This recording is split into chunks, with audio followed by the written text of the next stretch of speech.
Et à l'origine de cette passation de pouvoir, le projet de loi sur la déchéance de nationalité qui était au cœur de la démission de Taubira. Manuel Valls a finalement exclu toute référence à la binationalité dans le texte de la révision constitutionnelle.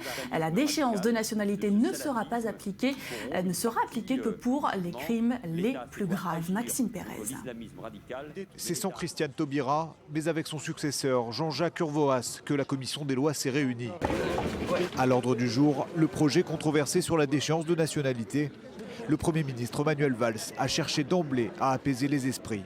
Le gouvernement a décidé, en accord avec le président de la République, de proposer une nouvelle rédaction. Et elle repose sur les principes suivants. Aucune référence à la binationalité ne figurera dans le texte constitutionnel, ni a priori dans la loi ordinaire. La mesure avait provoqué une levée de boucliers à gauche, si bien que Manuel Valls a été contraint de manœuvrer. Le Premier ministre s'est engagé à faire des propositions à l'Assemblée, mais sur le fond, il n'entend pas renoncer au projet de loi. Seules des infractions d'un niveau de gravité très élevé pourront justifier la procédure de déchéance, bien sûr.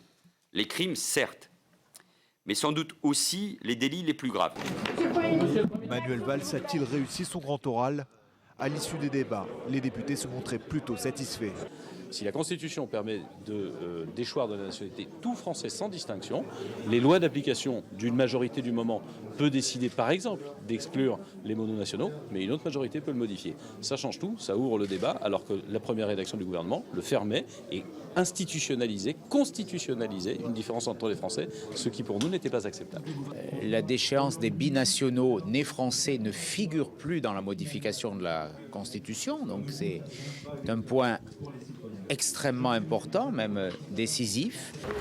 Reste à savoir si ces messages d'apaisement permettront à la gauche d'arriver à un consensus, jugé jusqu'ici impossible. Je crois